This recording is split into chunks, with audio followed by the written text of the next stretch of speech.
Bas cham ke tukul jamana gab Jehova ngolo bo jolo mitei kimeje gitoror Jehova ngugini amu awone petu tage kasar tage nagbendi ga sai surutu ki ketlilen kobun gabaiti ne ko jobine ndat ngugini so bet kinet ke lesson na basumok ne moy golen itonwek kobun gatuni shet kineti ge ngale ke jenra kobun gatuni shet tegmi tukul go bata ko gabaiti ne gab Jehova go jobagise ame jaga yobara ndaga tukula so bit ko gatise ngai na ki ko Steven Aramaru kimita tukul ngbe tap sabato ak betu tap tumabili o moy golen portagenge ame jaga ji pasanyari lay ko gatise Akatanganetab Jesu alachamgei ilasu kamuktendet akemwoe kongoi eng kasar age tugul nekose logoiwek. Kami betut nebo Jumatatu nemwoe mureret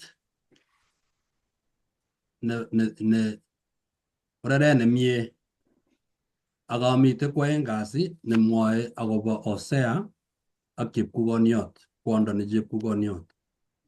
Otokotyin akwek tugul eng kanetishenyo. kongoi Valentarus Kongoi, amite kusoma kasi nemwoe kolen Isaac ak Rebecca. kongoi net ko tarwech Kalilian Chamgei chamanikab Jehova kekikotyigei korake asome kele kondoiwech tamirmiriet netili. Amite kwang'wan kasi nelen kirwogetab chepkukoniot. Atya ketar eng yotok atya sikemwa kele wikit nenyone ko lesson neune sikobit kechoboke. Kongoi mising. kongoi ameche kei boroindo nebo saet asikobit testai ongesa kitororin kamuktendet Jehova eng boroindo kekonech kisoe laitoriat kele sobit tebi kwenunyo ak keng'ololwech boisie ne echek keng'ololi kityo koeku kirondoik ako ngobunu ng'alek tugul inyiteta mimiru tile sikokuyewech ak nesire Jehova kechoboke akobo unatet nenyonei amu nitok somenyo eng Jeiso netindenyo amen. Chamanikab Jehova kakikas ng'oliot nebo metit nekinetige eng rani kele itonwek kobun katunisiet. Ng'oliot nebo metit nekakonech lesson komite kitabutab ng'ang'utiet 19 kaitenyi ko 9. Kala kilenjo sirile boiboen ichek chekekurchin igortab katunisietab arwet akilenjo chu ko ng'alekab iman chebo Jehova. Boiboen ichek chekekurchin igortab katunisietab arwet. Ngikas akobo ng'oliondono kobo kwong'ut cheking'alal kele itunishe arwet. Kilechigei arwet ko ng'o? Kokinetkei arwet wikit konye kele arwet ko Jeiso. Arwetab kejir nekikokoitoi koendi Abraham kokoitoi werinyi Isaac ipkikochi arwetab kejir kobor arwetab kejir ko Jeiso. Nenito neng'ololi ra kele baibai age tugul nekekurchin igortab katunisiet nebo arwet. Kokonech as ng'oliotab katunisiet kinetkei keker kipsengwet yekikere katunisiet nekitindoi eng kuretab asista. Kamwa Yesu kole bukoit konyitat atindonikab chomietab kapchi. Je eng wikini tugul kinetigei akobo katunisiosiek, chomiet nemite kapchi ak tilianet nemi kapchi. Kale boisie Jehova chomionet kapchi koborune chomienyi ak biikchik. Ng'oliot netai noto iborune chomienyi ak biikchik Jehova katunisietab kapchi. Kale iborune kora Jehova kapchi kasuldaetab sarunetab chi. Iborwech kikikere akobo kapchi kekere chomietab kapchi kekere chomietab Jehova. Yekikere akobo kapchi kekere sarunet nekiyai Jehova eng chito. Ak nepkosirei nebo somok koboru tiliandit neting'ekei Jehova ak chito. Yekikere tilianditab kapchi kekere tilianditab Jehova ak chito. Inetech katunisiet tuguk cheechen chenyolu kenai asikobit kikimit tiliandinyo ak kipsengwet. Kale nga kikotyem shetani koborye kapchi ak kobutokis korik chechang nenginyoru sai kebete lol keyoe ne?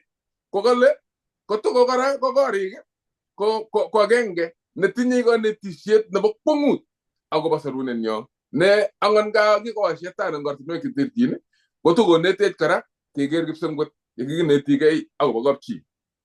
Kale kapchi komobo kityo ngon keker kele keboibochi lakini bo kinetegei kanetisiosiek chetokchinech akobo tiliandit nenyonet nemie ak Jehova.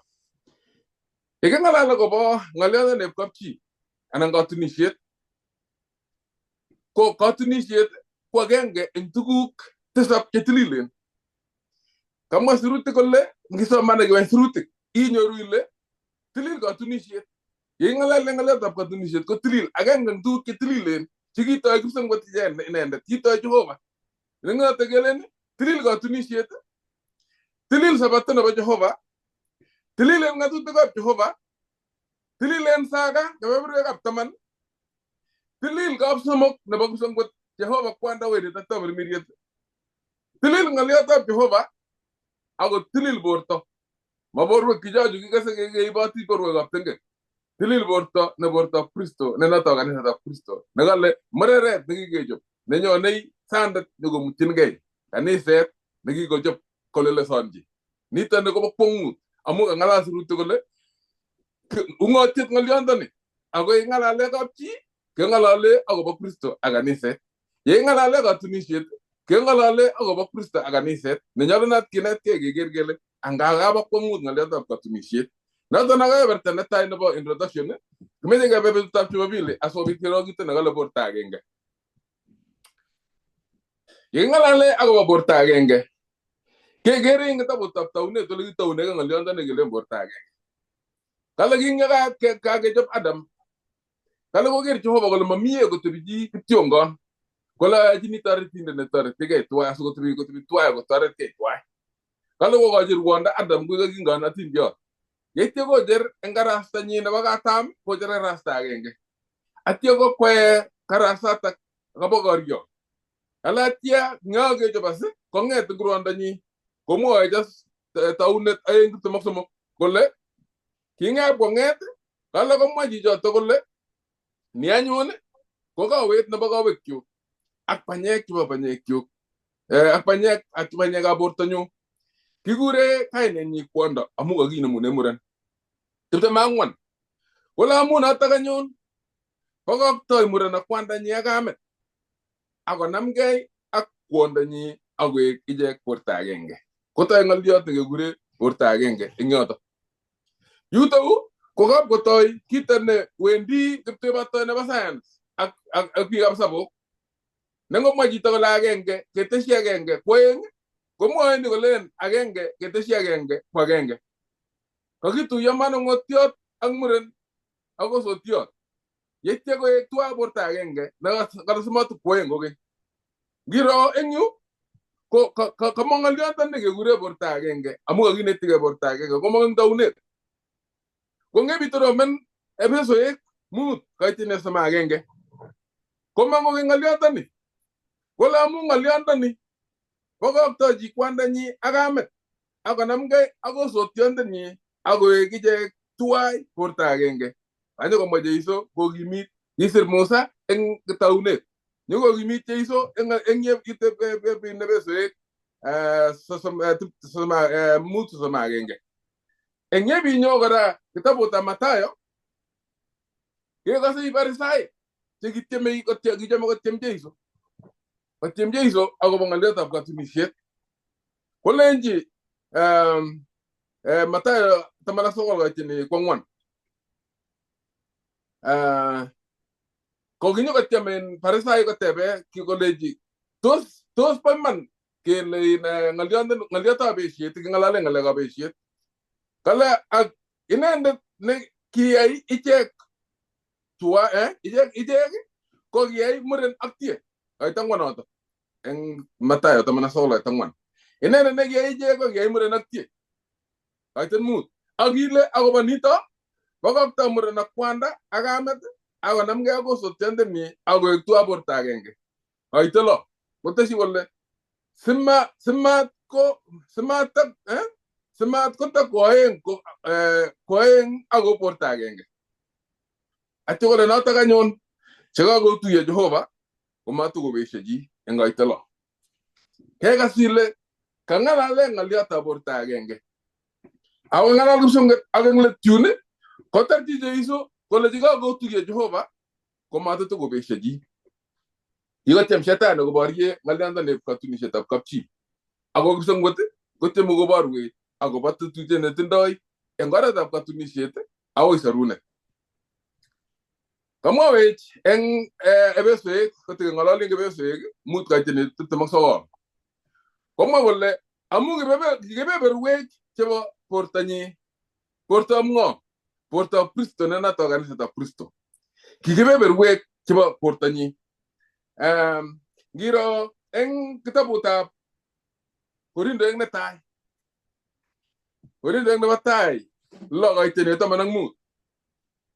Kole tos mongen ole kebeberwek kwok ko kebeberwekab Kristo. Nitok angomwa ebeswek 5:29 kole amu kebeberwek chebo bortonyi, komwa Korindoek netai 6:15 kole tos mongen ole borwek kwok ko kebeberwekab Kristo. Atye kole ara anyun aiste kebeberwekab Kristo ak ayai koek kebeberwekab chepkukoniot. Kole achicha mau noto. Kaite 16. Anan tos mongen ole inendet neituitoskei ak chepkukoniot ko borto agenge. Amu mwae inendet kole eku tuwai borto agenge. Omwe ibetabkei. Tengek age tugul neyoe chi komi sang'utab borto.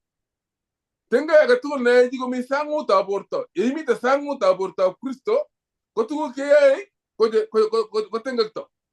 Lakini kale ng'yu tos mongen ole yeituitoskei chito ak chepkukoniot ko awek borto agenge ak chepkukoniot.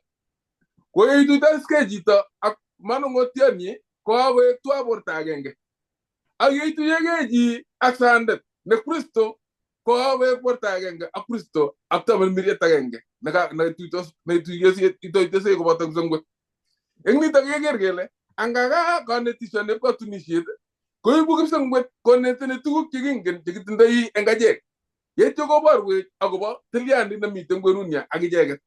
Yekakotuyekei chito ak osotiot ak manung'otiot koek borto agenge.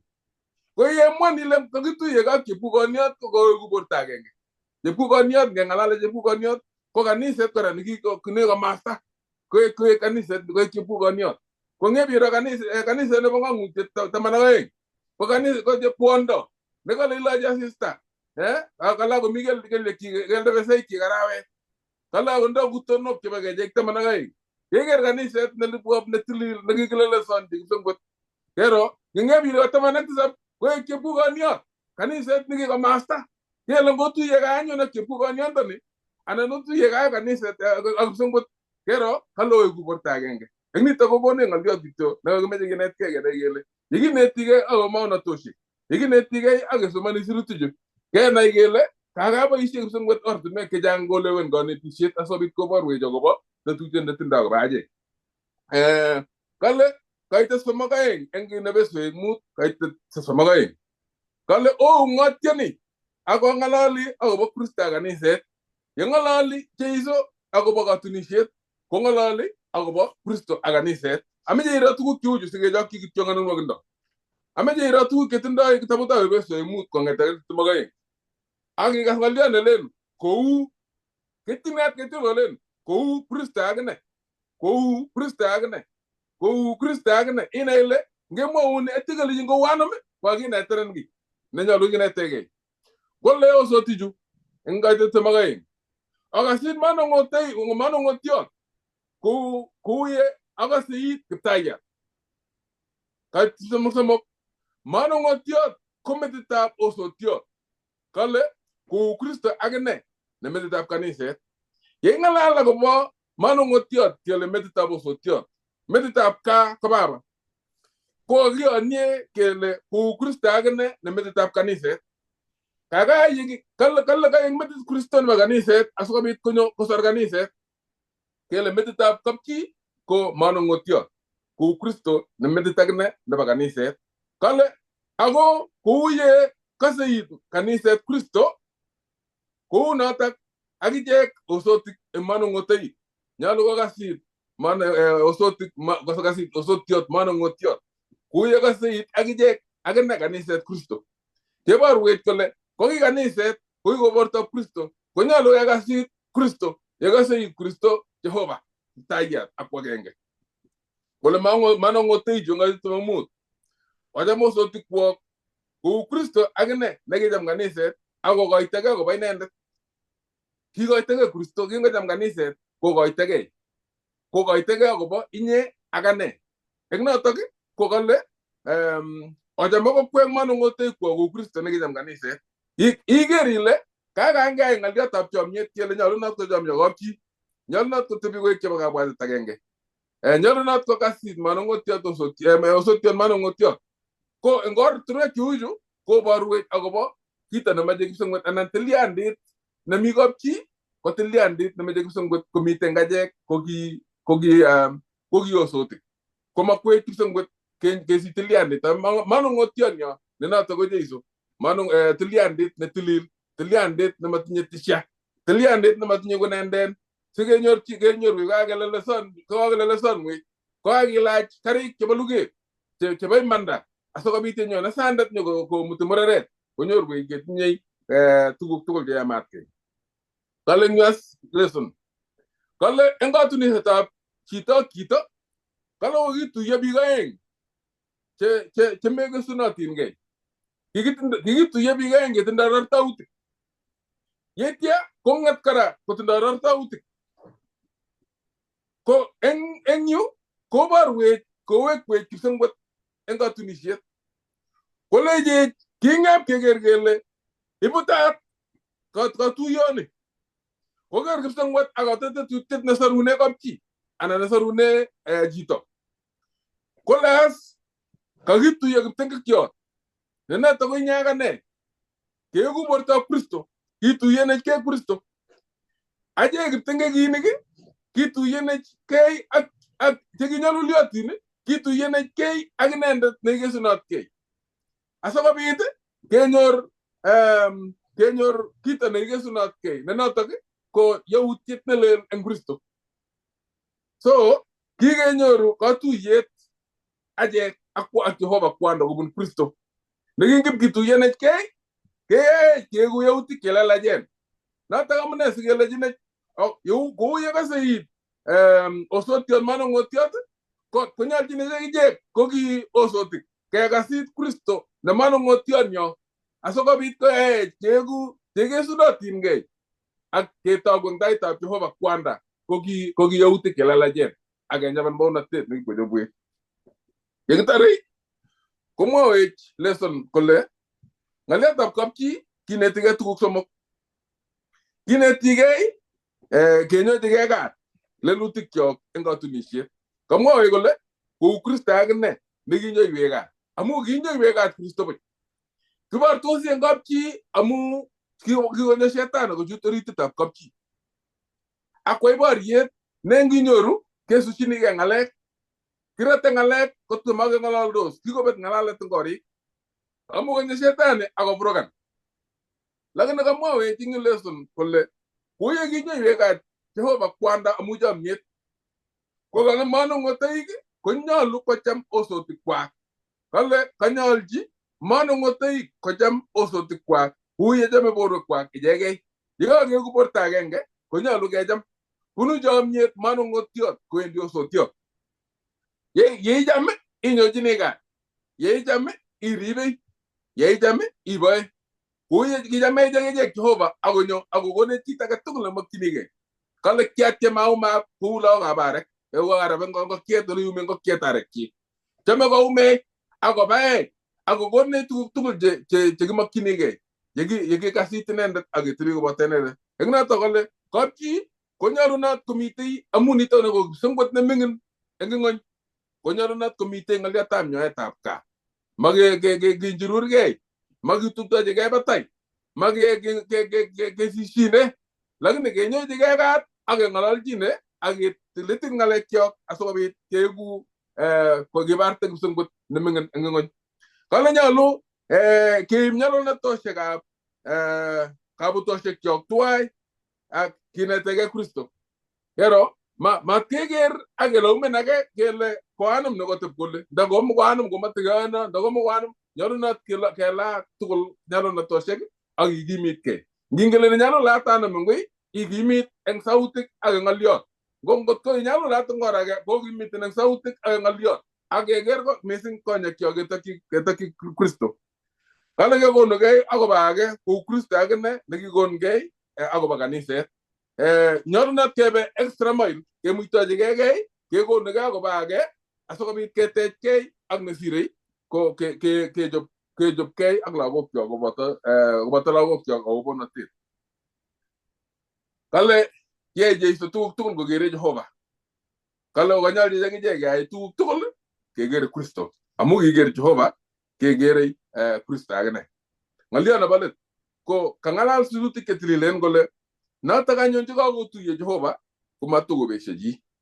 King'ep kong'alal kotebe Parisaic Musa Jeiso kolenji kilya sikochamda Abraham ng'olyotab besiet ng'lene Musa ng'olyotab besiet kole ngobesyo chi kole Jeiso amu uindo mugulelwekwok. Lakini kale kichamwok Musa amu uindo mugulelwek. Atye komas eng yo kole eng Matayo 5:27 kole kiokas kele kikimwa kele amoibkei amwoe Jeiso Parisaic kiokas kele kikimwa kele amoibkei. Kaite 28 kole akomwa kole age tugul nekere kobo koryo akokase miet inendet kokakoibkei ak inendet eng muguleldonyi. Eng oret kale chi ne yekilen ameche ayai besiet anan ayai besiet betetab lo ak monongotiot anan ko osotiot lelen kakenyor chibetab kei itebegei inyendet korok ilechigei tos iyai ibetab kei tos mitei koi perfect komwa sirutik cho yeitebegei isomani Matayo 5:28 akomwa kole age tugul nekere kobo koryo akokase miet inendet kokakoibkei ak inendet eng muguleldonyi. Kakai ibetab kei komo physical no ilen kityo kakinyor jana makanum. Mitei orito muguleldo, mitei kabwatutik. Yeiker ak kobo koryo ak ikase miet kokaiyai ibetab kei ak inendet akonyolchirin kebet lo. Kiboru kole kaka ndakilen kakinde eunek barak kele onde eunek barak chi netom koyai ibetab kei komomi chi newendi eut barak. Nget mi eunek tugul ng'ony. Nekebor kole kakorik tugul konyolunot kobet lolgot age tugul ngot kakakisubi kunot. Lakini ni ko miendab kipsengwet kityo nekilen ongenyochigei kat akongeletit ng'alekyok ak kotebi katunisiet koek kito nebo koigeny akoi tun keker Jeiso konyonei yekinyorchinigei kat ak kemeng'isie eng kalyet ak chomyet. Katunisiet koborwech kipsengwet ak tilyandinyo ak Jehova. Chi netesei anan ko netebei.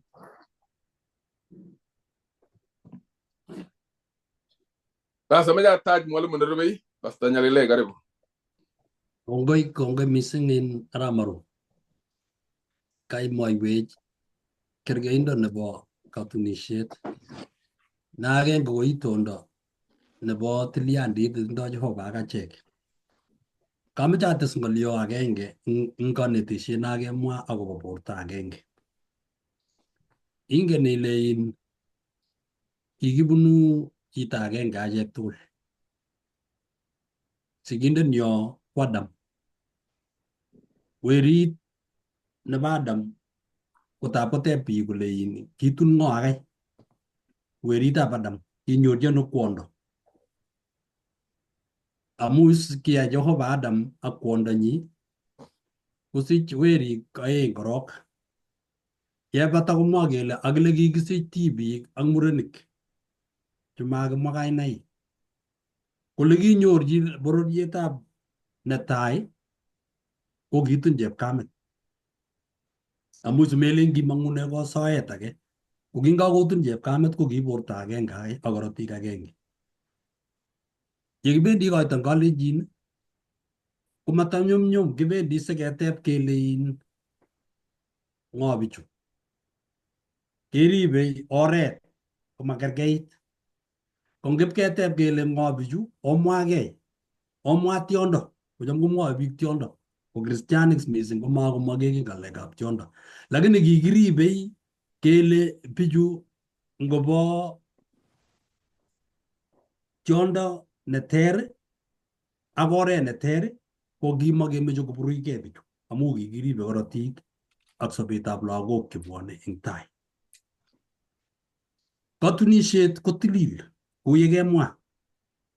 ko tililindab katunishet ko chito netai nikitunis kwadam eng igorta nebo inegei nekikochi Jehova kwondonyi komang'une bortonyi kotab komang Adam Hawa eng ng'ung'unyek anan ng'ony nikiya Jehova amu kiru Adam komong kebeberta nebo bortab banyek chebo Adam akwochi kwondo nekararan ko borto agenge age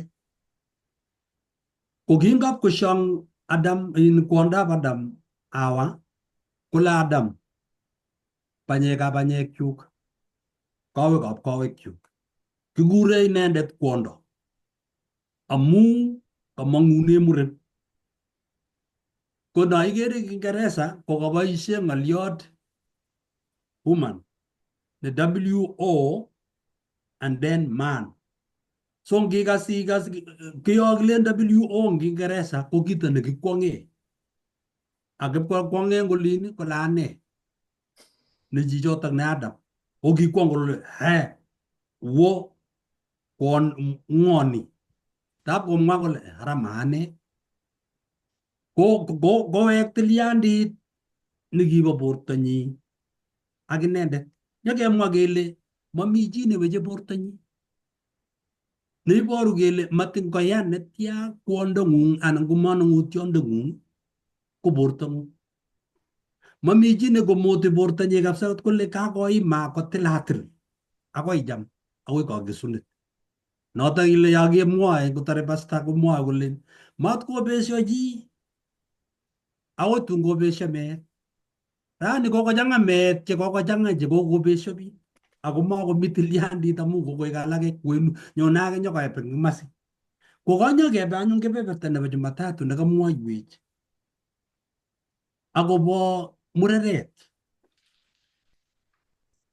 nekararan eng kitabutab Ezekiel 16 kokonu atindiot nebo mureret kingen achek tugul kele kwondo ak kotkomeche komi weritab kabanum kokeba koito kokekoshin kokeng'alal kokeba kanyiyok kokekoshin kechob betut nebo tumdoab kanisa ko betut nakibendi betutab tumdoab kanisa kelochi lakwet eng kalaget nebo kwong'ut eng betusiek okere ibkebendi lakwet komite biik chechobe konda chechobe serunek chechobe toget chechobe sumek cheibe lelesosoni lakwet kabisa ngopkolela komong'u lakwet ko ngiker toget ile ara chepto konyun nitok anan nguruni amu kakoborgei kabisa bortab lakwani eng torornatet akilokchi netit nelel ko netit nelel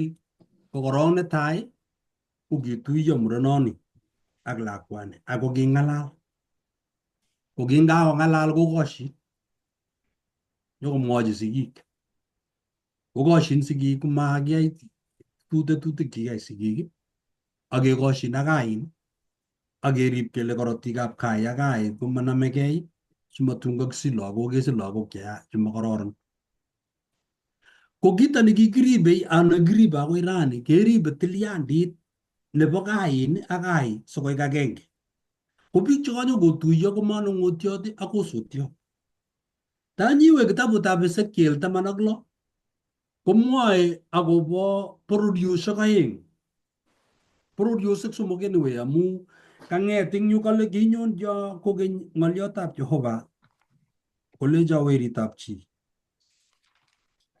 yai Jerusalem konai boisionikchik chekiweche kamwa Ezekiel komaotiot kale kinyonjo Jehova kokeny ing ng'oliondenyi akolecho weritab chi mwochi Jerusalem konai boisionikchik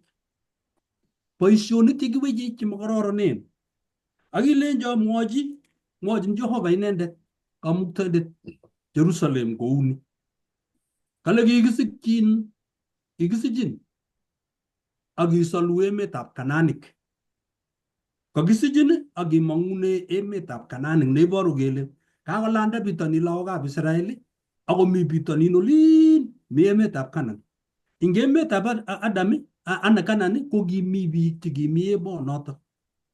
Bichuto kimi emonoto kiburuchgei ing katunisiet. Komwa kole ki amorindet kon ako itindet komit neiboru kele eng kwenutab lagochu ko amorindet kwan ko nokimwoe Ingereza kele Hittites. Kameng'ung kobo bororiet age neiboru kele ketuyogei bororiosiek oeng'u. Kon kobunu bororiet age ak kutit age. Komit kobunu bororiet age ak kutit age. Nyokotuyogei amu kachamgei bichu. Tabikose kele ketungei kokoiyot ak lemindet. Kotunis turkalindet ak nondindet. Ana kaketun nondindet kotun chumbindet. Kanam bororiet nin kotindo atebenwa. Bororiet ni kotindo atebenwa. Kakotuyogei bichu. Ne nekanyokotuiyo bichu katunisiet. Yetokomi kimnene eng oretab bororioni nekanyokotuiyo oeng kotestai komwa Jehova kole kale kimakitil surumbeng'ung eng betut nekikisichin ako makiunenen beek chetililen ako makiilenen munyuk ako makilakenen ngoroik. Ko ngisomanat atindiononi kale lakwani kokeny ingel kang'et kwan kobunji bororiet age nebo sang nebo Amorik. Tanyokoit kimasi konyor kamet bo bororiet age kakotungei bichu. Ko kotokomi kimnene kong'et kwamet kesich lakwet. Ko kakesich lakwani kale kesich lakwet ako makitil surumbet akewirchi ng'ony. Mesatache vaso komwoiwech eng daktari kele surumbani nemakitile eng lakwet kotos komuksei. Eva ameche iyeku tayari. Kakitil surumbet eng yu. Makitil. Mi kamet akwo lakwet. Kainai ile bororiosiek oeng akwo kamet bandanyi makingen kele kimiono kwan. Ko kameche kenai kele sikemwoe sirutikab Jehova surumbet ni kotos eng sipitali yo kisiche lakwet ak kwondo age tugul ikwoe ne. Mwaiwech Eva. Kongoi. Ngesich lakwet nemining eng saisiek choto ngeringen kakisich ko kiyeti lakwet ketile surumbet kobor kole makomi independence nebo kamet ak lakwet, makonyoru amitwogik. Surumbet ko ole ibe amitwogik lakwet kong'ete kamet. Komi kotab lakwet, ko ngesich lakwet ongen akwek chepyosok kele ngesich lakwet ketile surumbet ak kerat simabliden. Koboru kole kaketach lakwani eng oret nekararan ak kakekochi anyun komeng'is sobet ne nenyinet makotiegei kamet. Ko lakwet nekemwa pastor notok nomite kitabutab Ezekiel no kikisich amakitil surumbet koboru kole kimamake kiy kamet. Kikisich kityo akemeto eng yoto mamake kiy kole kotestai lakwani koet eng oret nekararan kotoi kwam amitwogik chekikochin chemakotebi dependene kamet. Kobor kole kaikai kiy nekimakomake kiy kamet uu lakwa nekakiyos akemeto eng yo amu mami kiy nemakiyos akot. Makimake kiy kakimeto kityo kunoto amu makoi kosop. Wendi sikosirto lakwanatak. Kobor kole mami kiy makikochi kiy age tugul nekakikochi kotoi asikobit koet kokararanit. Kongoi mising. Kakere sole lakwani ko kimong ak konyi makitil kemetoe akotokotinye kot. Unoto. Ako kiwirchi ng'ony. Kakiwirchi ng'ony. Mamake kiy. Ng'ony ko kewirchi temburiek. Kotuiyo ng'ung'unyek lakwet kai. Woche eng yo.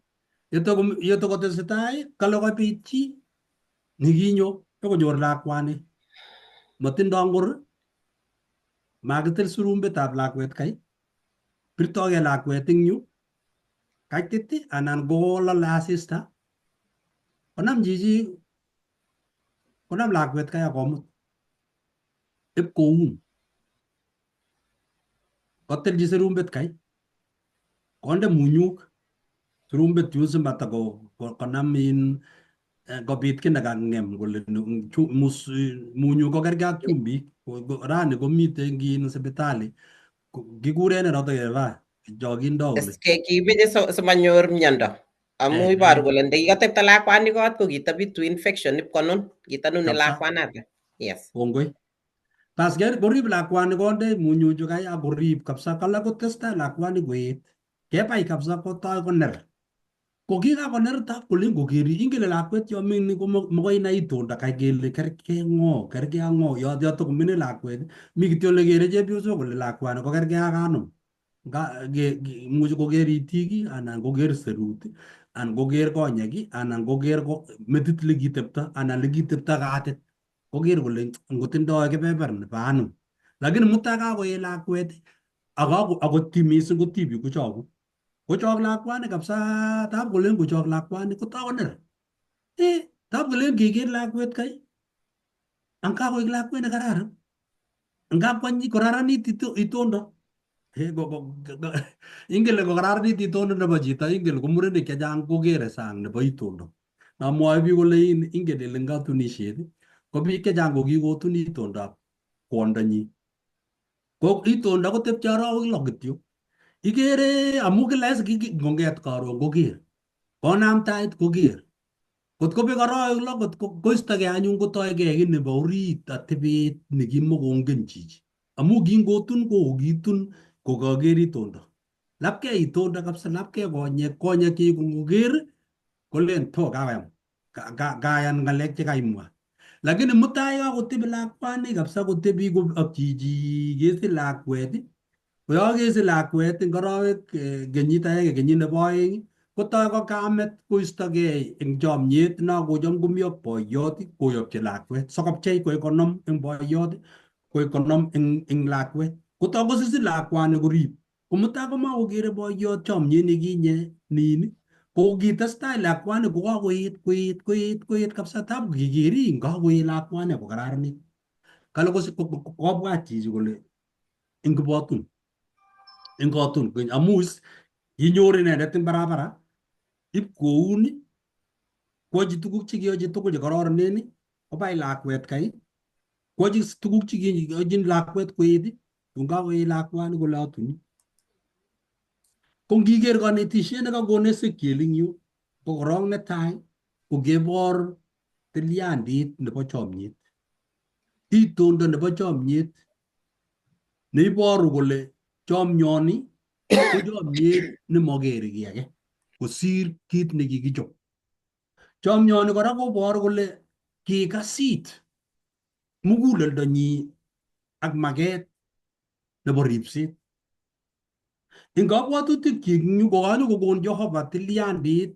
nebo lakwa tuguk chekingen itonwek chebo tuguk chekikere kokon kwondo akongen lagok chekiyet amu nguno ikere biik chechang murenik chechang kolen oyet ngate kikachokchi nga kitatatepche korok komi kitabut nekisir chi nebo Nigeria kole the beautiful ones are not yet born kale cho kororonen kotomo kesich ko eng biik alak kotab koker kole uye kikakitokenisie sotun lakwetab kabanum amu kongoker itondo akoker leu kole nga kitatokoike amu ngolen kopiman eng nenyini nikikotuni akopiman eng lakweni ikere sikere kobutokse korik chechang ko amu kang'et chito kokikoker kwondonyi ipkosas ing itondo kolenyu koker kimasi koker age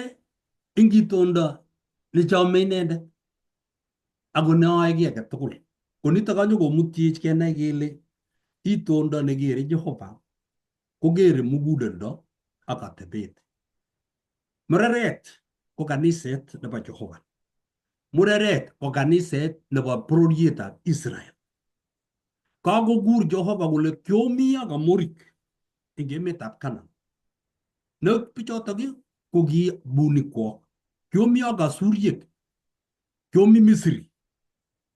Ak kiamutatak obe ong'atet obe temburiek ak ng'ung'unyek chekimokomite sobet ak kiasaisaak eng oret age tugul ak aribok Ing kenyisiek chekirib Jehova 400 komiten lagokab Israel ong'atet ako emetab Canaan ko kimeche kobor tilyandit nemie eng ichek kole mautyenok.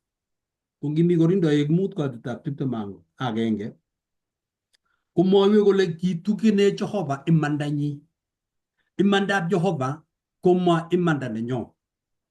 Kirib lagokab Israel Jehova kou lakwet akoi kwondo nekararan neitindo itondo nemie sikobit korib Jehova tilyandit nenyi ak icheket.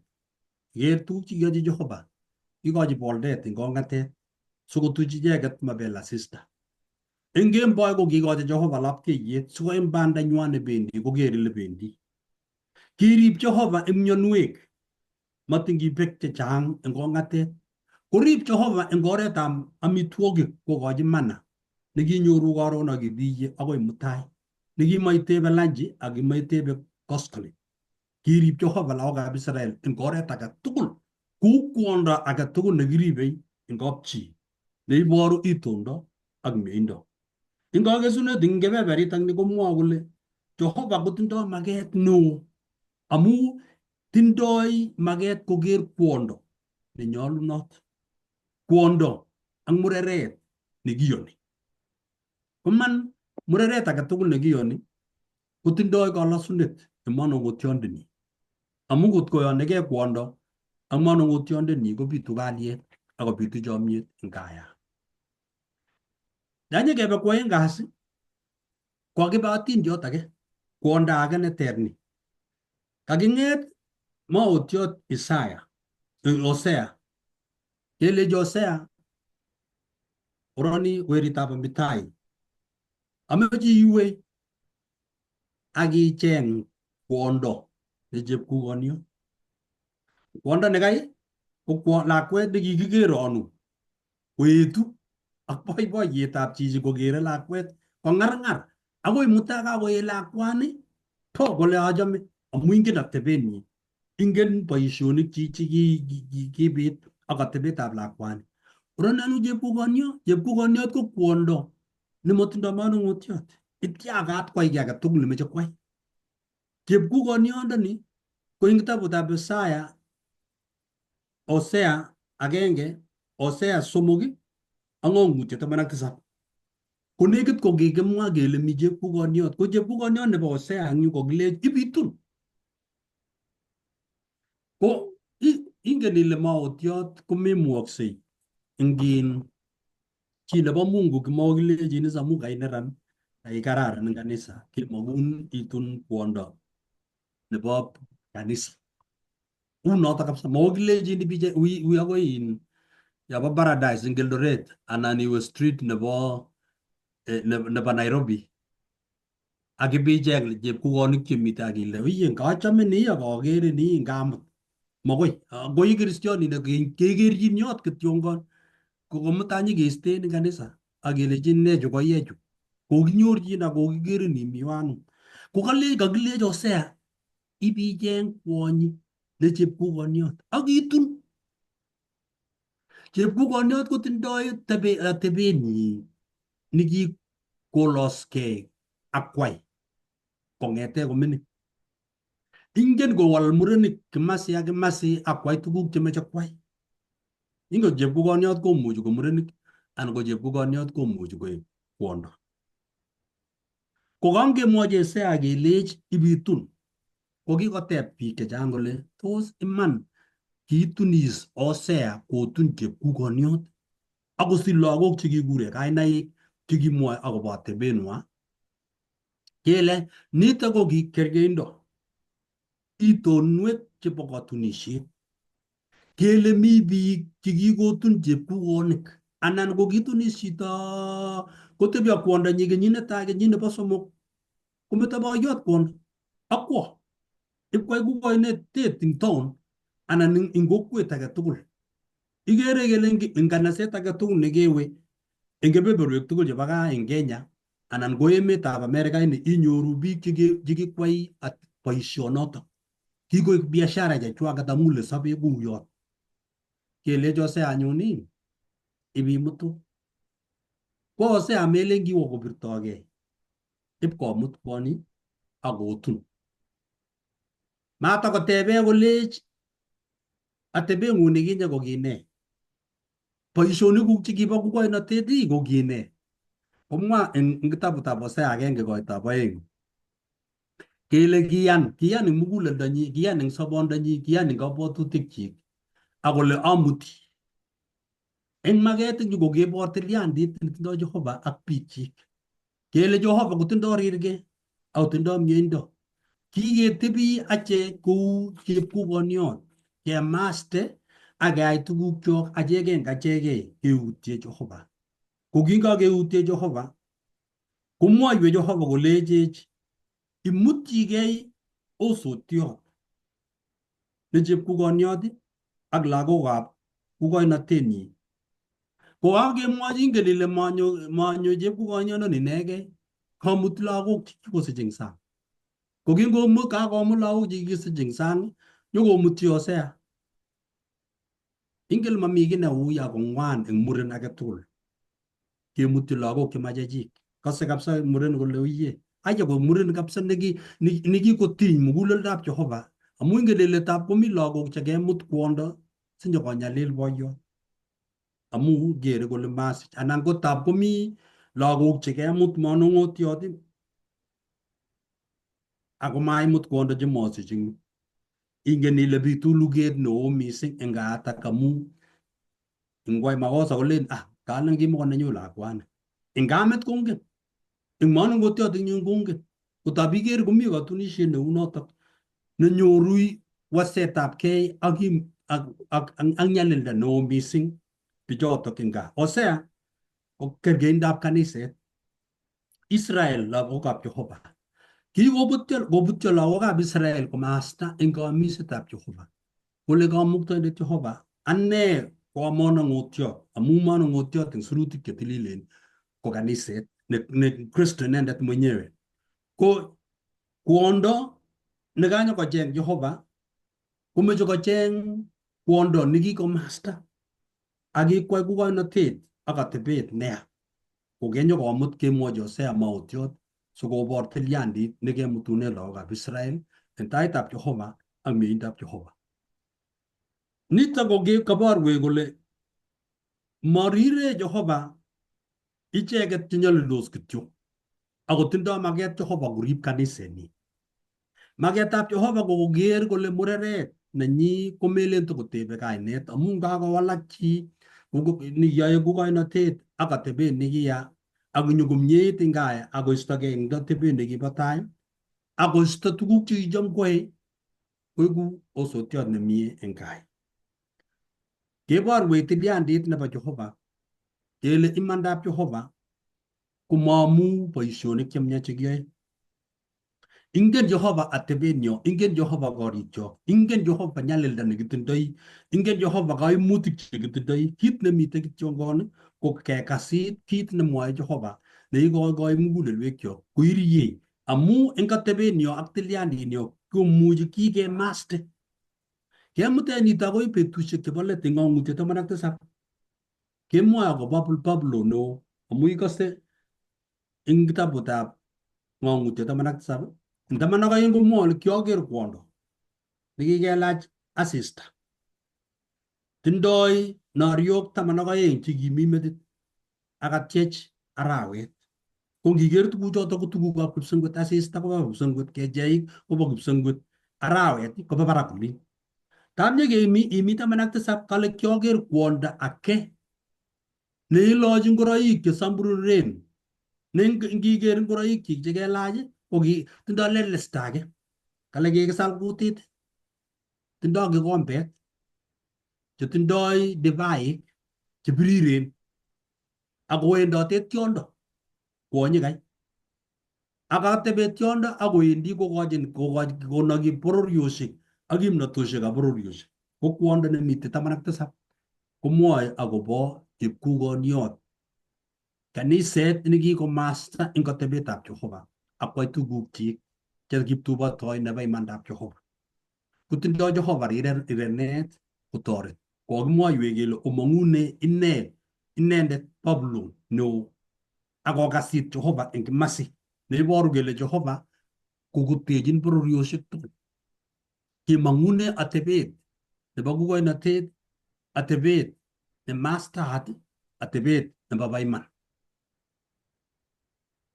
Tebutiet nebo let eng yu, ne oratinwek chemuchi kwai kaniset angot kaniseng'ung no ing'ung no bo gaa eng sobet nebo kukoinotet neya nemuchi kobit eng kwenutab kaniset eng atebet.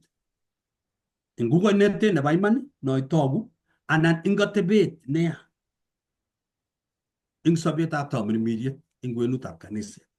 Ne nekemuchi keyai sikobit eng oret age tugul kerib boisionik chikwaiwech Jehova ak kewekchigei kamuktaindet kumieindanyi. Tos mi chi netokotese ng'olyo? Anole akeib kebeber neoi. Wechera maru. Kameche ates ng'alyot agenge kityo. Eng kebeberta nekobo lakwet Kain nekale kimakitil surumbenyi, kokiker etunotetab lakwanato ng'etegei mining'atenyi kekwei, ipkiuni, ipkeboe, ipkoner koek neranet chepto neo nekararan neki eng let kotun inendet ribindet nekiribei. Kameche kityo ngan ketebekei kele ne nikiyai lakwanatak eng kebebertanyi. Kiyai ne eng kororondanyi mining'atenyi akoi kitun. Komamwawech, mamwawech bukuit, mamwawech leson kito nekiyai. Kikiyochi. Kikiunchi, kikitilchi surumbet, kikiun, kikiloksechi, kikibai. Chito nebai tugul ko chit Kain ne eng let ko kicham akotun. Kenetech nekakimwa kele inetech ng'alechu tuguk cheechen. Kenetech kora kole eng yo kokale ne atari agenge neketindoi kaniset anan ko eng achegei yekiibei kebeberta nebo kelosunegei lalasanyo. Malelesonjigei lakwana, kikilelesonji. Maikochi amitwogik kikibai. Kito nekikonkei kityo ko kiyan kikochigei chichoto kochi tuguk tugul cheitoi.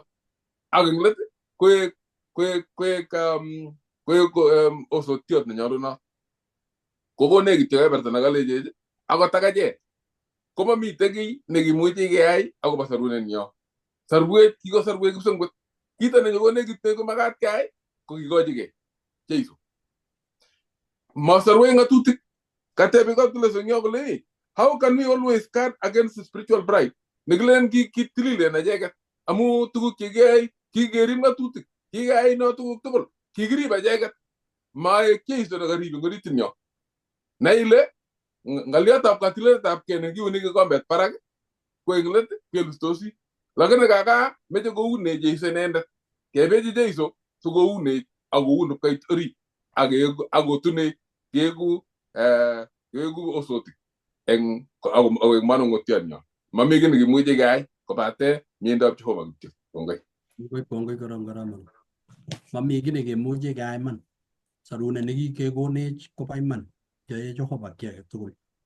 Kou ye keborwech eng atindoniot kele angot Hosea ko kikilech wii ak kicheng'ate. Ako kikomwochi komelen kiyai kikwonye, kiyan kityo kole awendi ak lagokchu. Kebor Jehova eng mieindanyi kole inendet neyoe kiy age tugul nebo sarunet. Kiit kityo nemeche eng achek ko kekasit ak kiyan kele kakomwa iman. Kou notok kakonamech kotachech komami kiy nekiib. Matin kiibkwonyi lagok komelen kimut lagok sinyokopas kolaskei eng muguleldonyi akole ingikere lagochu ko chechuk. Ribe Jehova kito nekikure lase ak kalong'unetabkei ak lasketab no ilosekei chito ikere ile ane angot maane kimatomi kai. Timaane timami kanisani. Timaachek kekonu plotitab kanisa kotelen mami kanisani. Tia boriet nekikobit eng kwenutab Kristianik nekikochoigei chito ipkole timaane komasobe kanisani. Jehova kobo iman. Angot yeistoigei kotindoi Jehova biik chik chemekere chemuchi korib kaniset akondochi. tia biik chekikokirinda tugukab kanisa ako betut nekiistogei bichotok ko kitestai kaniset, mebute kanisetab Jehova ako mabegu biikchik, ribe Jehova kaniset. Achek kityo ngotyo achek chekimi kanisa komeche keistoegei kit nekichougei achek eng achegei. Matin koi kararan netya kole ngatelel ane ami komie. Meche Jehova ketiegei inendet eng tilyandit nebo sobenyo. Kongoi ngatach kiboitiot nerube. Kongoi mising eng kanetisiet nekakenyoru. Kitesetai kora kinetigei akobo katunisiet. Eng kosomok kasi kemeche kiro katunisiet Isaac ak Rebecca. Kikere kele ki eng kenyisiek chekikakosirto mising, kibwoti kenyisiek chebo Abraham. Kingobo Abraham kenyisiek 140 koker kole kakoit osindo ako kinekit inendet kolil. Ko kitomo kosulda kayosiet nekikakomwochi Jehova, koarorchi inendet koleji tun isiche bororiet neo, tun eku laindang'ung bororiet neo mising. Ko eng betusiek chotok kikakorikta akine ko Isaac werinyi ko kitom kotunis. Akekere eng yotok kele kibo Isaac kenyisiek olobo 40. Kakoit kolil as in Abraham akotom koro mochokoronikchik. Akikakiborchi kechei kele tun eku laindang'ung isiche lagok chete kechei. Kobwat anyun kole eku ne anyun kayosioni. Kekase kele eng yotok koking'et Abraham kokur otwokenyi neo nekibo konyi nekiboisiechi inendet akolenji inendet kwo kochengchi kwondo Isaac. Ko kingomwochi ing notok ko kilenji ngesoman eng kitabutab Taunet 24 koitet 1 akoi 4. 24 koitet 1 akoi 4 komwoe eng yotok kole akingoosit Abraham kinekit kwo kalilot akikakoberur Jehova Abraham eng tuguk tugul. Akilenji Abraham otwokenyi neo nebo konyi nekibo tugukchik tugul, kaikai inde eung'ung kubestanyu. Amache iyosye eng Jehova Kamuktaindet nebo kipsengwet, Kamuktaindet nebo ng'ony, ale ametunji werinyu chepto nebo Kananik che amenye kwenunwa.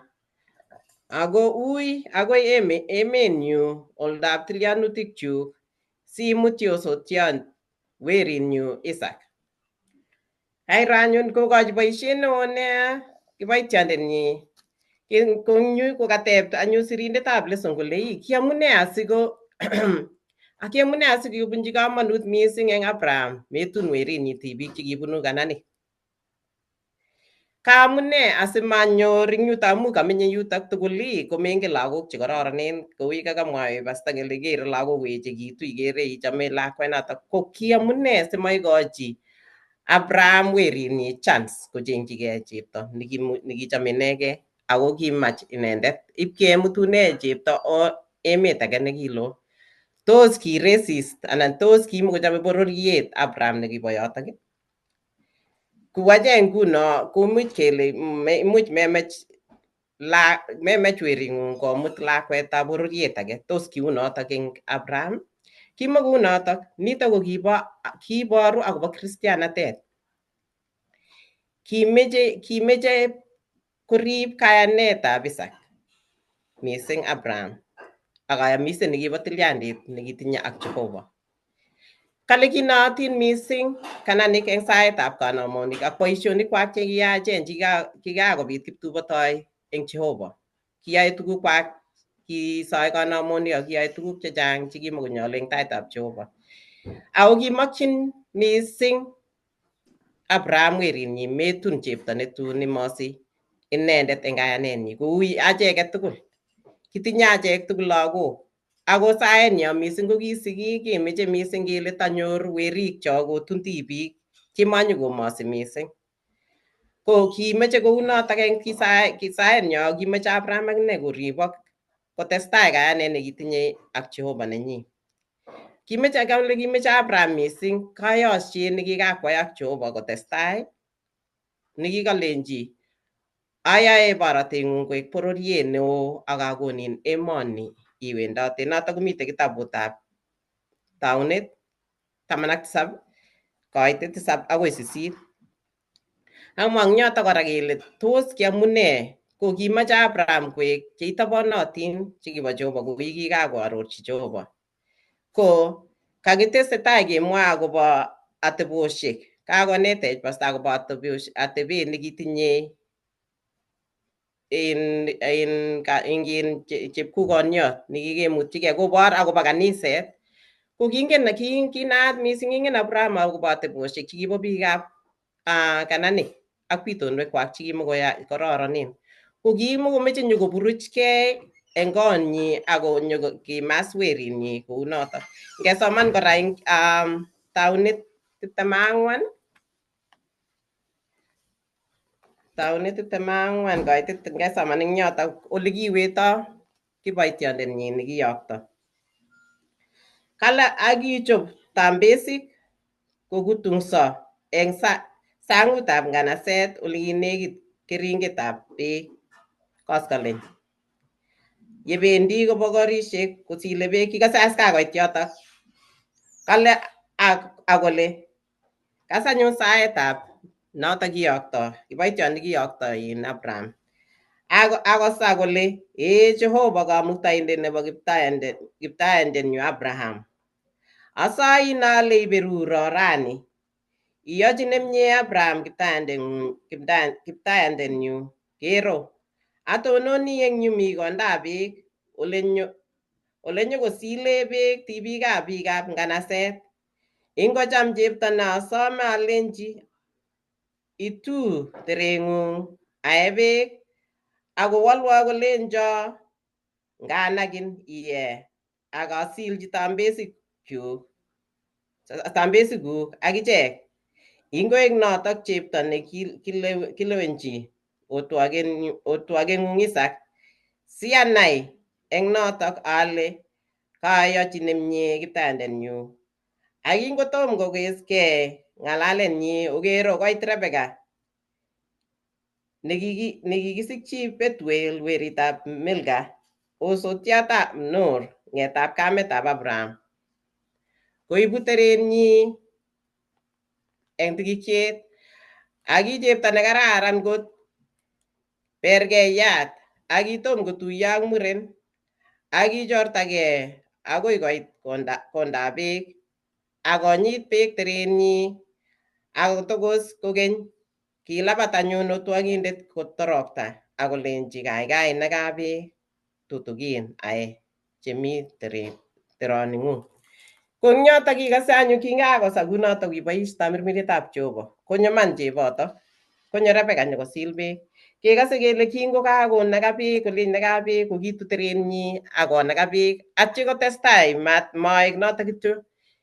Kiwal Jehova saet kora eng yotok konaka beek tambesik. Kikase kele tambesiet agenge koee litainik chechang, melen kele ee beek chebo glasit cheu chekie. Kekere eng yotok kele kebor eng yotok kole kakoborgei akewal sauti eng yotok. Konaka tambesik kobor kole kikim lakwet kai. Kap kosil beek chechang kosilchi tambesik ak ki tambesik 10. Ibwat anyun litaishek imuchi kiee tambesiet agenge litainik 10. Ko kisil lakwanatak beek eng kamuget nekitinye nekiboru kole kikim lakwanatak. Ko kebor eng yotok ngesoman kora eng koitet 57 24 eng Taunet 24 koitet 57 akoi 67.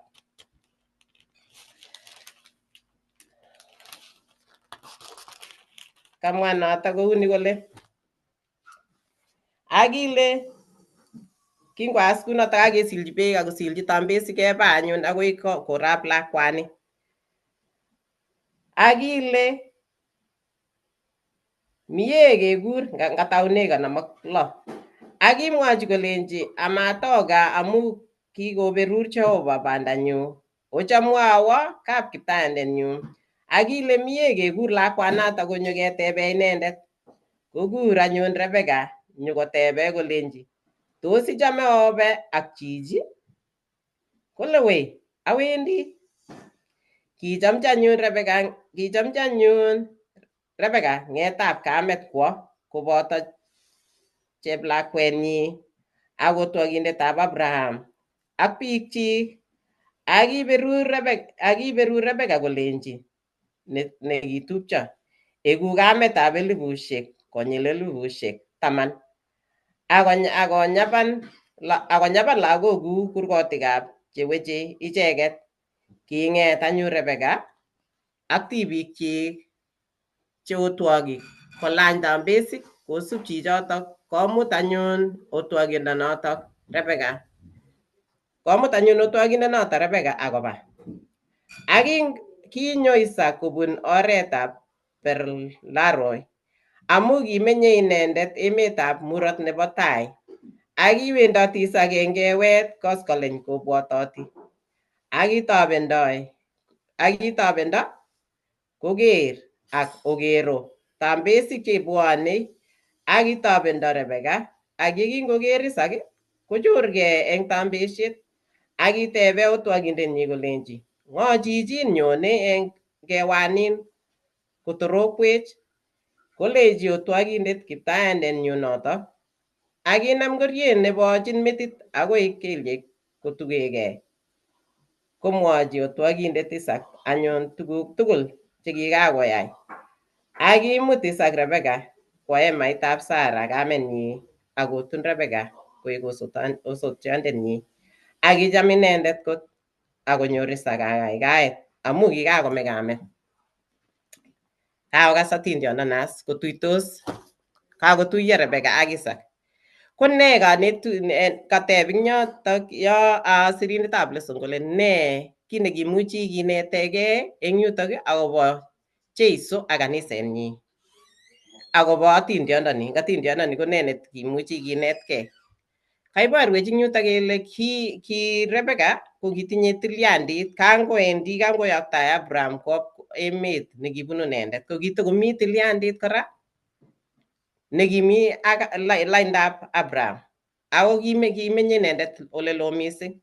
Kalen notok koborwech ing yutok kole loindo olekimitei olekilochin kap Abraham anan Isaac ak Rebecca koboru loindo nekikesich acheket ak Kristo. Kikeloikitu mising, kikonyo tengekto eng katikati ako kikobesiech tengek keloikitune Jehova. Kale tilyandinyo ak Jeiso kotoune kurset nebunu oleloo, notok komoche walunet nebo kayanet.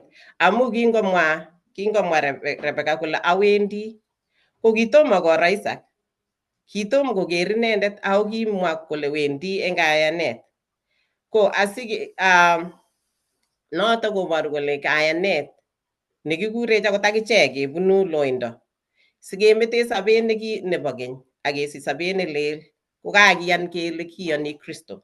Kou kameto Rebecca gaa nenyinet akwo emet neloo kotun chi netom koro, netom akot koker eng kayanet kityo.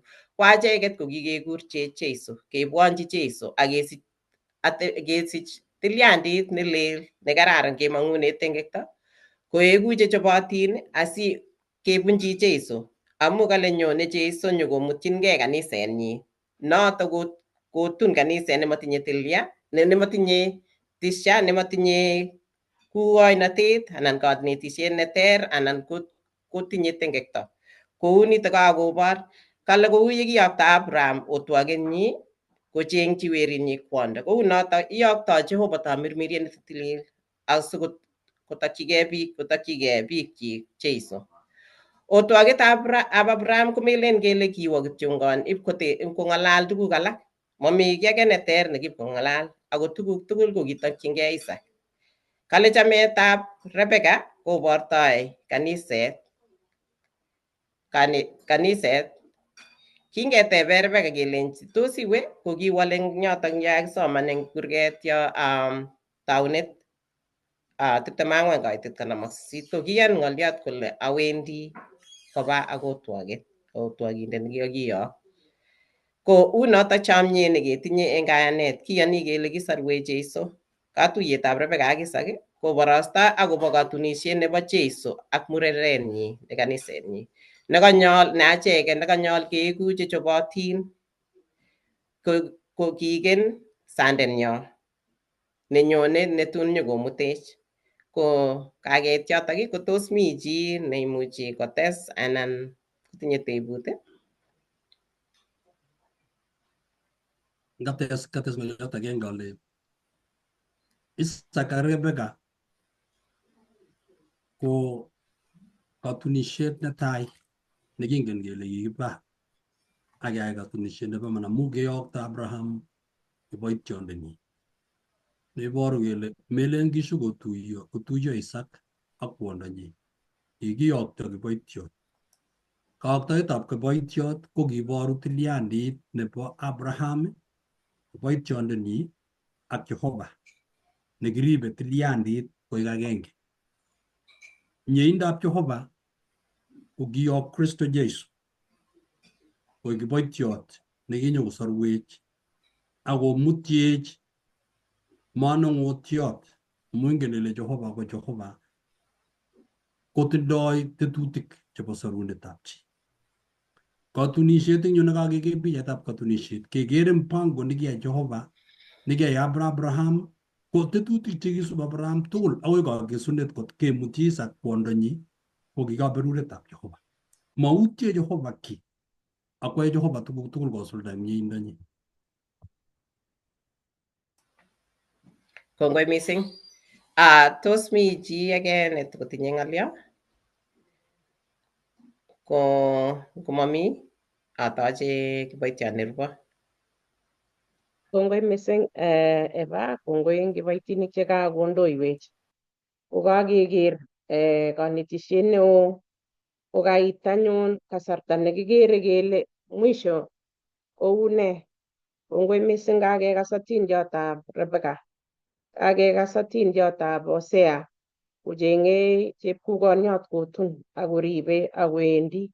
Kakekas atindiotab lakwet nekikimeto kakisich akemeto eng yon nekabwat ale kikakolany songok amu cheng'e songok mara moja kocheng'e amitwogik kwam. Ako kirib Jehova kora lakwanoto kot koit konyo chito nekinyokorib kot koit tun kitun. Ko kebendi ng'ang'utiet 19 kaitet agenge akoi 9 kenyoru eng yu katunisiet akenyoru kora kapkirwoket. Imuktoito ano kotebso tuguchoto aeng'u? Amune sikomukak? Mitei katunisiet kiboiboen akomi kirwoket.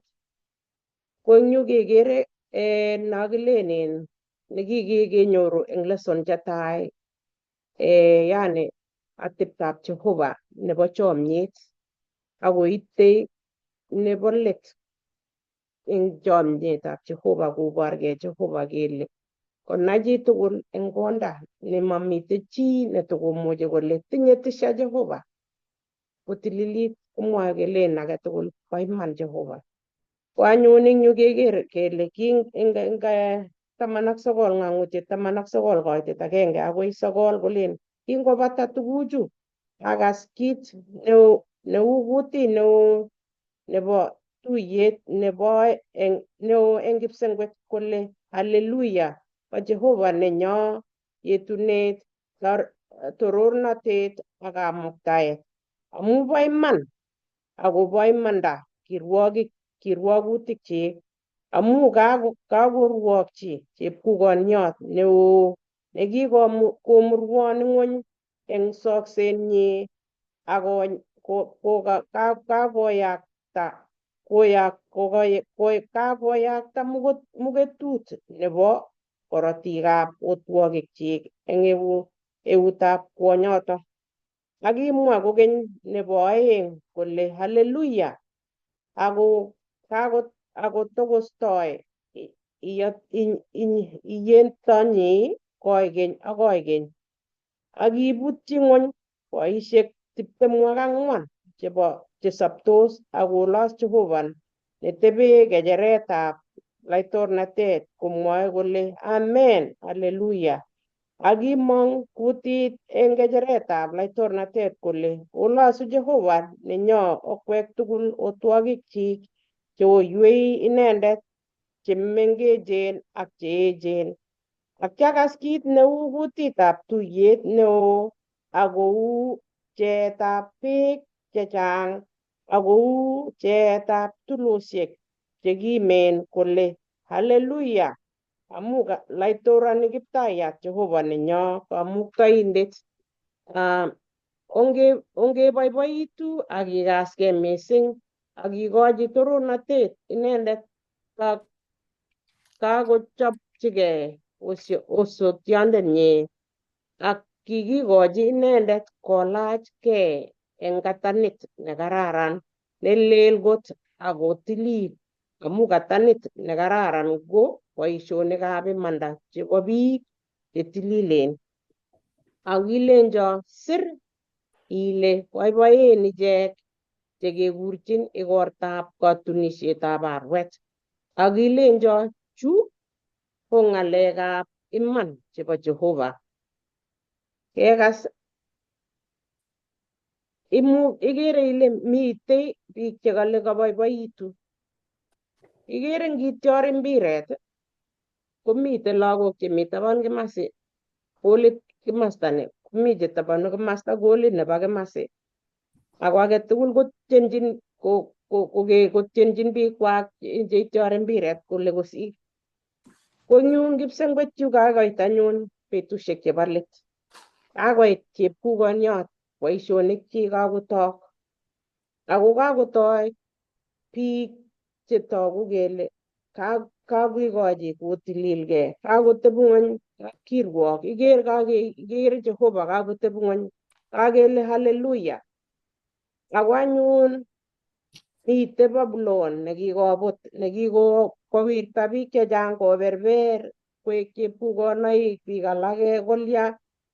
Koit anyun kakotebi ng'ony eng yu koit kikochi katunisiet nekararan. Ako icheket kakikochi kolach katanit nekararan asikobit kobit kapkirwoket. Kole anyun bo Jehova iman ng'alechu. Boen ichek chekakikurchin igortab katunisiet. Tos itinye kebeberta neibwoti ile iit yotok? Nee neiyoe? Ikere kikebetye kerwoti kelyon konyone Jeiso nyokocheng'otech. Nyokounech ketililitu ko mutai keweku kora. Lakini kakiker kele mwisho komitei kele nakilen yani kelipanin mshahara nebo tengekto ko meet.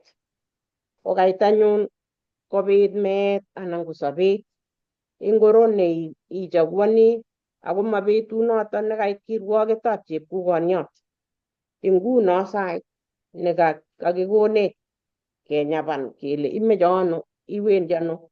Ako sikobit inam bani asikobit kenyoru katunisiet nemie nekikakiborwech kele katunisiet ko kit neiborwech ako katunisiet ne noto nebo iman nenyone Kristo kotuyech nemakomitei nyalilda makomitei rwakat makomitei tuguchu kekere tugul akonyone katunisiet neiwektech nekakekas eng taunet. Ako nguno eng ng'ang'utiet kaiborwech ole nyonundoitoi asikobit kenyoru kwa imanda kwaak imanda. Jeiso nekinyokome akobo achek kinyalil akobo achek ako anyun kenyapan. Kale eng 21 koitet 1 akoi 4 kokameche keker eng yoto kito agenge eng yoto kole ng'ang'utiet 21 koitet 1 akoi 4 kole atyaker kipsengwet nelel ak ng'ony nelel amu kikosirto kipsengwet nebo tai ak ng'onyut nebo tai amu amakomi nyanjet kokeny.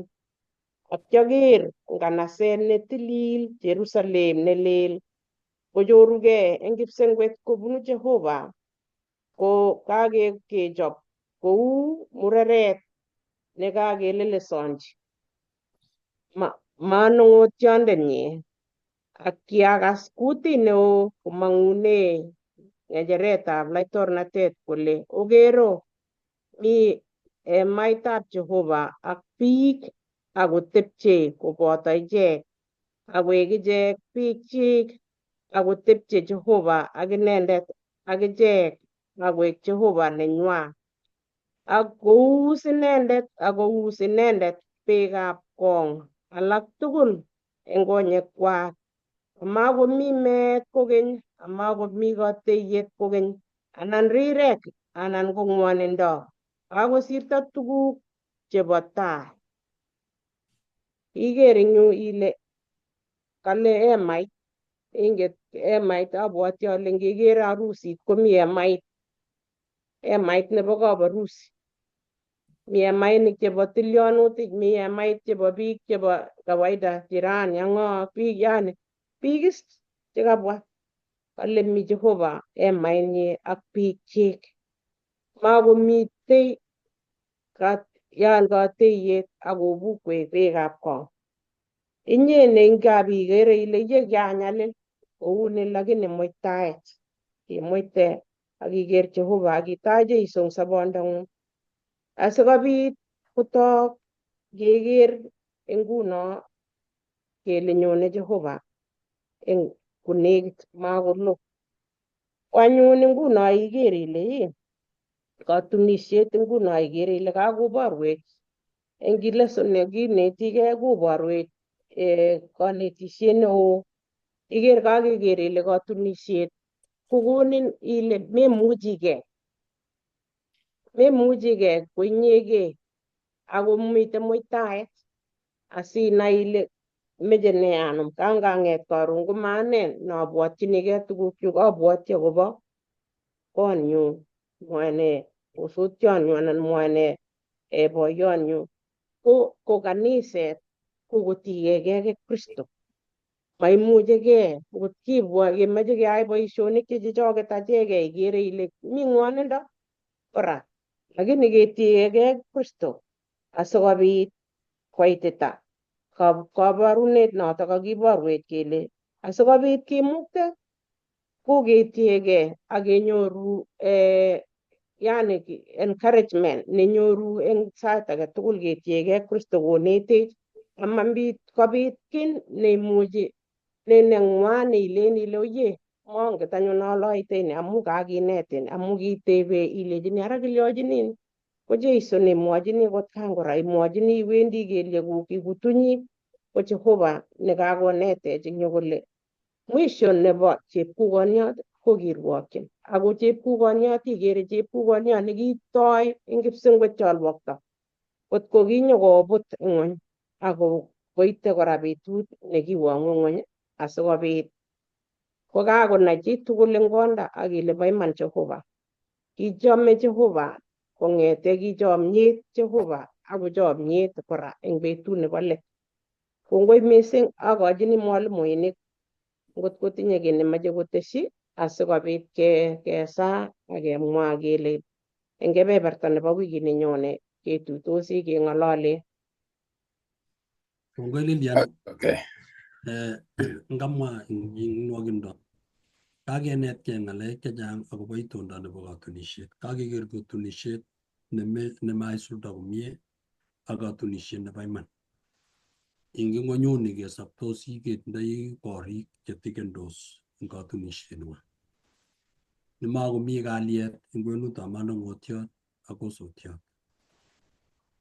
Komi korik chekikobesio kot kebet law, makomi kibagenge. Korichu tugul ko kergeindo nebo kaniset. Mi kanisosiek chemakokoshindos, kipoldos kila sabato anan kipoldos kila Jumapili. Tapkekose kele mi kanisosiek chekakeker kende kipulit. Ko amu makoshindos pastor ak boisiekab kanisa anan ko boisiekab kanisa ak kristianik. Kopchea kanisosiek koib grupisiek. Kepchei kaniset kopchea kaniset kwo komosin.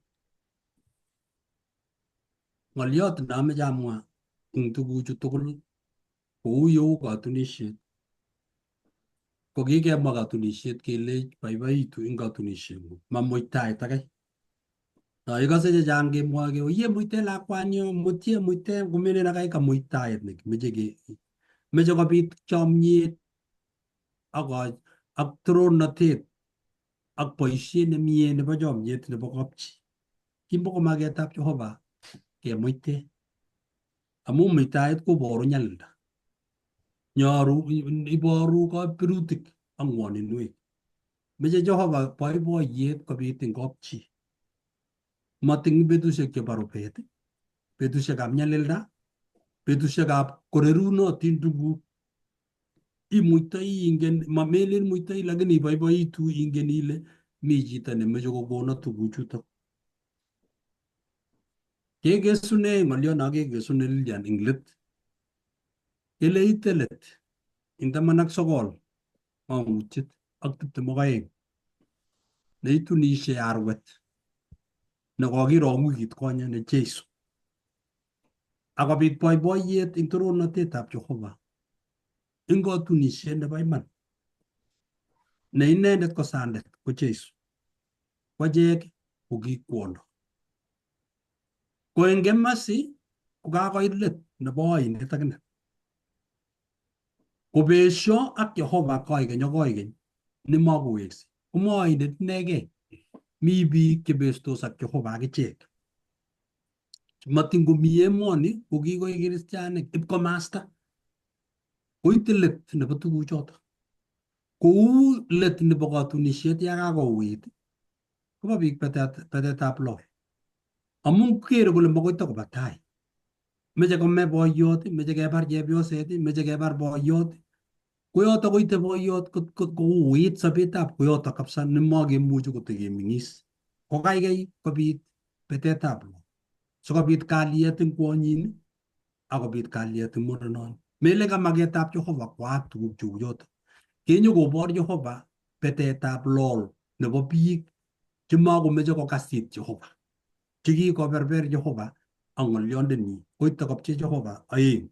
Koek ni chepkukoniot, koek ni kwondo nemie. Notok nemeche Jehova kwai eng achek ko ki kristianik ak boyonik. Ngotoretech Jehova sikenyoru kamang'unet neu notok. Kongoi kameche atesyi kina ng'olyot agenge. Nekangiro akobo ng'olyotab katunisiet.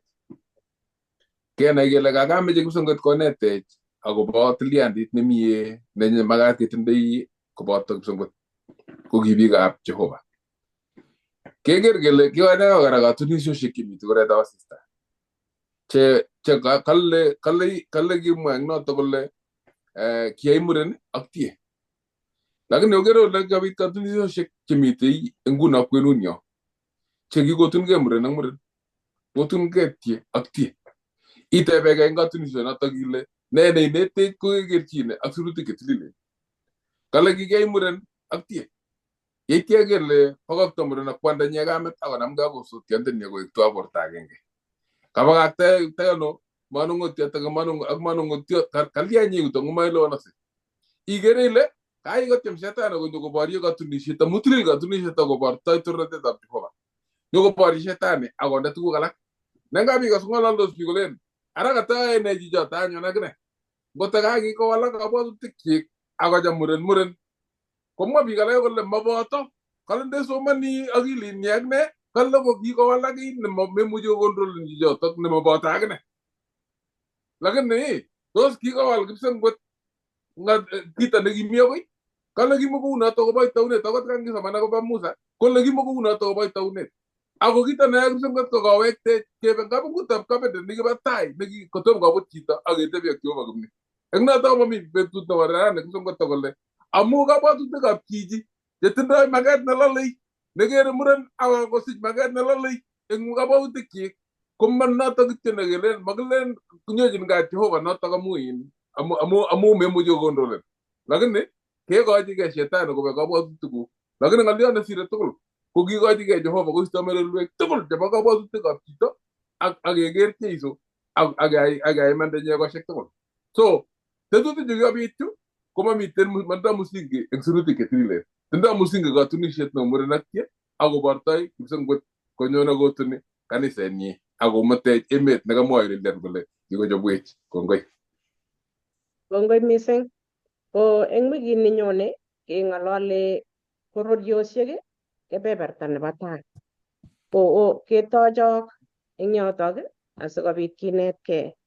Ko eng wikit komugul ko ongenetkei lesoni ongemwochi biik alak chetomo kokas asikobit konai akenetkei. Ngotindoi tebutik osir eng YouTube asikobit kora kewolu. Kongoi mising. Asome kesaa asikobit kiwong'une yuto rani ongesaa. Jehova nesobe koikeny. Kiwekun kongoi mising Jehova amu chomyeng'ung nekekonech sikobit ketuiye kibagenge. Inye nekeyai makeng'ung onetech, kikonech tamirmiriet netilil onetech akot eng kosik Jehova kesome kaberuret eng icheket. Indochi icheket eng wikit komugul akoi ketuiye. Kot age tugul kibagenge Jehova kakisom itebi koboto ichek. Kwang makeng'ung kilosun ak kitorori kaineng'ung, kainetab Jesu ne Yetindenyo. Amen. Amen.